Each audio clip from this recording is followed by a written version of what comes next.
Hey, what's going on? And thanks for tuning in to another podcast with us at First Day Soccer. Um, have a little bit of a new format today. So normally we just do obviously audio, and I wanted to see if we can add some video to this.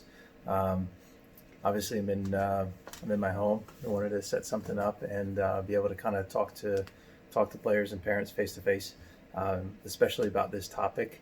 Um, Tonight, one of the things, or today I should say, one of the things I really wanted to focus on, pretty much wholly in this talk, was about something.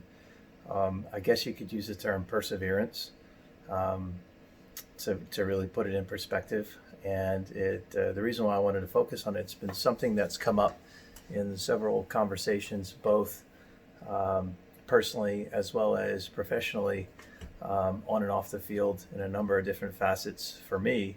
And I see it as one of those key ingredients to any young person, that's or any person in general that's looking to make the next step in their career with whatever it is they want to do. So if it's soccer in particular, when you're a young player, you're going to go through, starting out with the very simplest of things.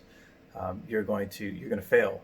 Uh, that's straight out of the gate. You're going to fail a lot, and there's no real way to sugarcoat that. There's things you can do to help provide you with good reference points to succeed. You're going to go through having good coaches. You're going to try and put yourself in situations where you will have success. But uh, I guess it's one of those things where you're going to have to understand that in order for you to make any headway in any sport or in life in general, um, you have to go through rough times. You have to go through things that are difficult, and you have to go through them often, and often enough to then see a pattern, understand the pattern, recognize what needs to be done in place of what went wrong, and then start to look to fix. And then as that starts to happen, you'll start to find bits and pieces of success on your roadmap, wherever that is going to take you. And along with those successes comes new failures. So sometimes people think that once you go and you get so far, it's okay, I've made it. And the reality is, you just opened up a new door into new opportunity, which new opportunity breeds new successes and new failures all over again. Um, there was a really good moment. I'll tell you a good story. A good friend of mine and I were training, and he's a former professional goalkeeper, played in Europe, top levels, Premier League in Sweden, Finland, Norway. He's been all over Scandinavia. He even had a stint in Moldova. So if he's listening to this, he'll know who it is. But we had a conversation once, and he was one of the goalkeepers at a period of time in his career where he was one of the only U.S. top level, at that level, goalkeeper in Europe at the time that wasn't pulled into the national team camp. Um, and, you know, it was one of those things where we sat down and we were talking about what it was like going on trials and all the hard times that we've had. And the comment came out where it was, when will it ever be enough? And through all this perseverance, again, opens a new door, a new chapter. And you find yourself asking, okay, well, let's say I got brought in. Then if I got brought in, I'm going to want to make the team. And if I make the team, then that's great. Then I'm going to want to play. And if I play, I'm going to want to start. If I'm going to start, I want to be the captain of the team, or I want to have a shutout, or I want to be an MVP for the tournament kind of thing. So it's no matter what you set it to, every time you get to that, it opens up new things, and that's not a bad thing necessarily. It just got to it got to be how would I put it? With what we were, where we were in our career, we got to a point where we were at an age, and we needed to start making different choices for ourselves. Is this now, this door that's opened? Is this the avenue we want to take now, or do we want to make different choices? So, and that's it's kind of what happens with some of these things. But along the way, when you go through these different things, it sounds nice and neat. Some of those things are very difficult, you'll have not just choices to make, but you'll have um, or opportunities, but sometimes you'll have roadblocks that come into the way as well that you'll have to kind of handle and deal with in many different ways. Me as a youth player, growing up playing club soccer, I played on multiple clubs, and there was a point in time where I was training with my team, but my team was a very competitive rival for another club, and they were better than my team. I knew they were better, player for player, they were better. And I understood that if I wanted to be at that level or better than those players, I had to practice with them. I had to play against them, and I had to do it on a regular basis. I needed to understand my opponent so that I could raise above that level. So what I chose to do was reach out to their coaching staff and ask if it was possible that I could train with them. And sure enough, it was. And that was a great opportunity. The coaching was great. The level was fantastic. The issue is I put myself in an environment at a young age where now I had my age at the time, players telling me, why are you here? You're not on our team? Like, why are you even trying so hard? Like, you're never going to be part of this team. You're never going to be good enough. And that was difficult, obviously, to hear. But at the same time, at an early age, I got to go through a lot of things like that. And instead of letting it bother me, I chose to look at it a little bit different. And I'll give you another example. And this is kind of a silly example. I would play basketball in the yard with my friends. And one of the things that would happen would be I'd be not one of the better players. Obviously, I was a soccer player. So basketball was something I did for fun. I tried to play a little bit competitively, but it wasn't in the cards for me to do that. But the point is I would constantly be losing. And people would know it, and they would say it. You're losing. Don't even try anymore. And I would try harder. And even though that I was losing, and I knew that I was losing, and they would say those things, I would turn around and say, "No, I'm not. I'm not losing. You're losing. I'm going to win."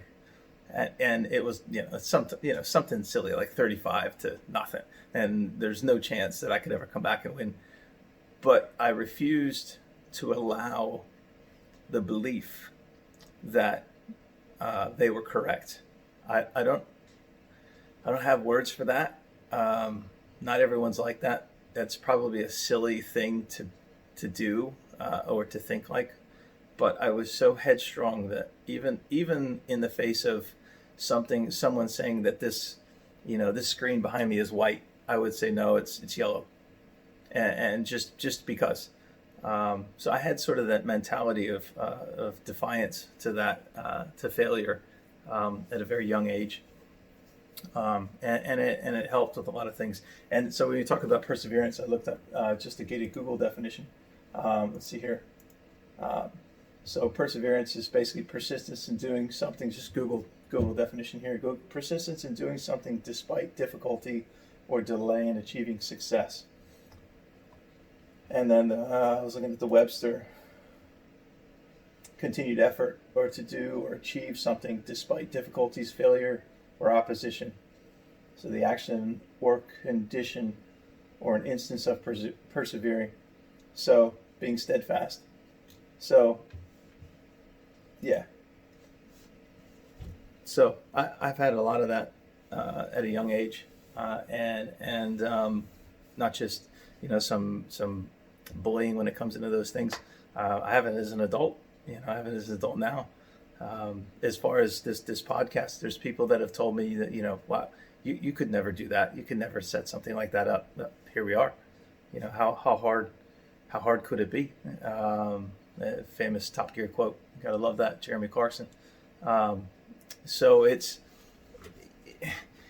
you really want something as a young person, if you want to be a high-level soccer player, and you're willing to work in a way that is not rational to others, you might just have a shot.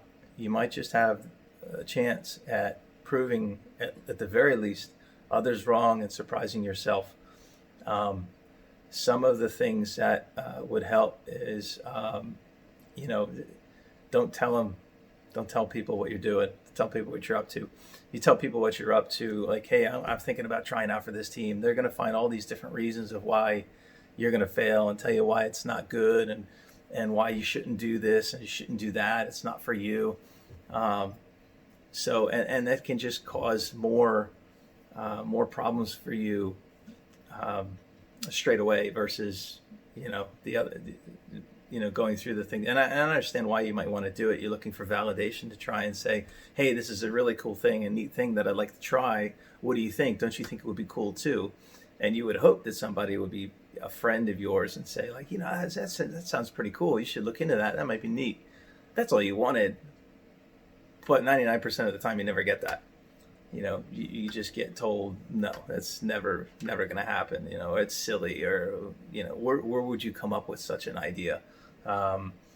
So that would be the first thing I would recommend is keep it to yourself. And then, then when you show up to those reunions or you show up to, when you haven't been around for a while, people ask like, hey, what's going on? What you've been up to? I haven't seen you in forever.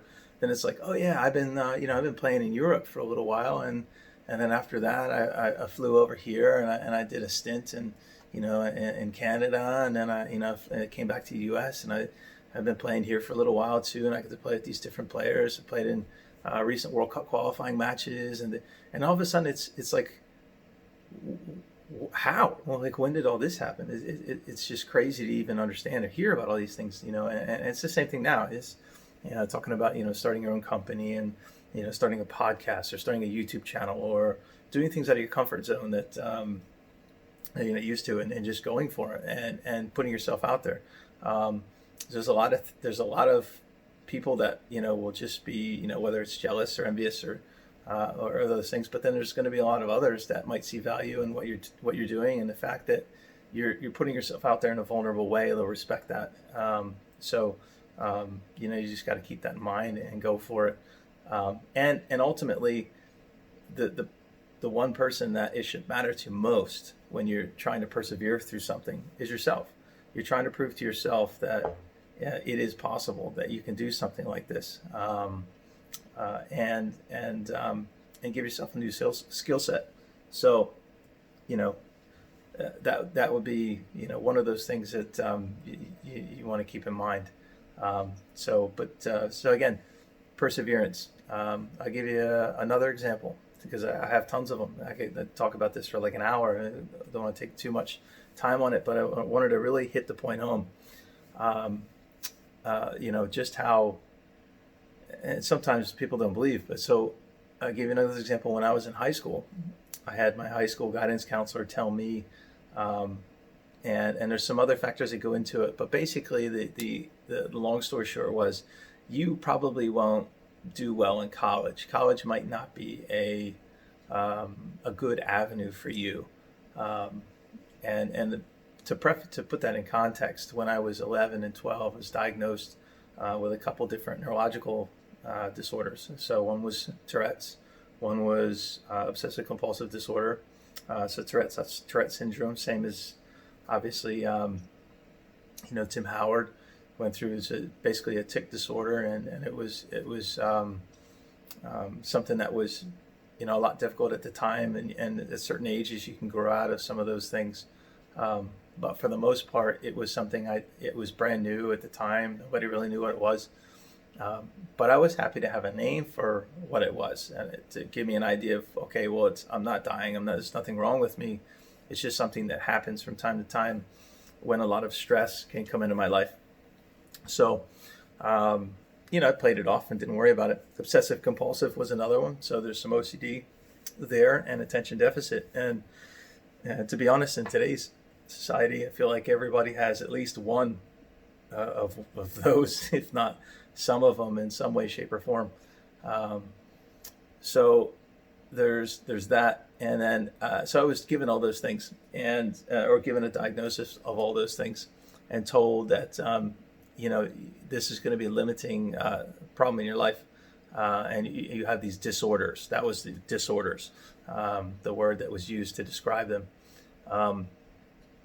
And the funny thing is when I started thinking about it, well, so the way that it affected me was, and how I had to sort of persevere through it was, okay, so I have someone telling me that I have a hard time in school because I don't focus on things that are not really tremendous interest to me.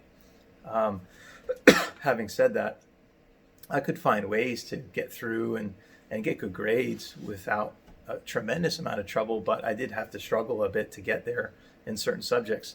On the flip side, if there were certain subjects I was really interested in, not only did I excel, I went way off the chart with some different things. And I started to understand that, and I started to notice that. It also happened with me with sport. So now when, someone told me that you're not at a level you need to be, let's say technically at like 11, 12, and you'd like to make a state select team or the higher level club team that you would like to be on that you're training with, all of a sudden, because that was such a interest, the training that I went through, that I put on myself, was at a level, and it was an amount that someone else would not in their right mind go through. I mean, like 6 to 8 hours a day, repetitive technical training over and over and over, year after year. Players just won't. Some will, but I mean, it's just not normal, especially for a young person, maybe 13, 14 years old, to go to a full day of school, go to a practice straight after school, 4-year school, go to a club team practice, and then come home after they finish their homework, and then spend another 4.5 hours, on their own doing, repetitive technical moves out in the yard. Like, it didn't happen a whole lot, or 3 hours at a time. So in total, you're talking like 6 hours a day practice. Some kids do, some kids don't. It's just, I guess, how much you really want that kind of thing. So, when you have that, we talk about that definition. In continued effort to do or achieve something despite difficulties, failure, or opposition. I would say that I had active opposition on a regular basis, failures constantly. That never stops. But think of it this way, the moment that you start having those failures, you start getting out of your comfort zone. That's that first step in growing as a person. You're growing your knowledge in something. You're taking that step forward. And until you do it, you're just playing it safe, and other people will pass you by. So the whole point of this, as far as talking about perseverance, is, when you're a young person and you're going through wanting to be a better player, that's the first step. You're a young person, I want to be a better player. You have to understand, and you have to that there's going to be this journey, and while you're on that journey, you have to look forward to the failures you will have, because every single one of them will be a learning experience. Every time you make a failure happen, and then you find a solution for that failure, and the next moment you get, or the next opportunity you get to try and practice on that, or you put it into practice that you've worked on something to correct that failure, and then you successfully corrected it. There's that sense of accomplishment that you'll get, and it's a absolute freeing feeling. So you just have to keep that in mind, and you'll get there. You'll get there, one day at a time, one step at a time. Don't be in a rush, because when you finally get to whatever the end of your journey is, you need to remember that whole process of going from start to finish, that's the fun part. That learning, that experience that you have, it will tell a story. The story that I get to share now doing this with all of you is the story, so you'll hopefully be able to pass that on one day to someone else. So that's what I got for you. This is about 20 minutes or so basically talking about that one topic, but I felt it was a really important one to share. So, and I wanted that to be the very first video topic that we shared. Um, so let me know in some different comments below, as well as shoot me an email anytime. It's my full name, so Mark Benson at firststatesoccer.com.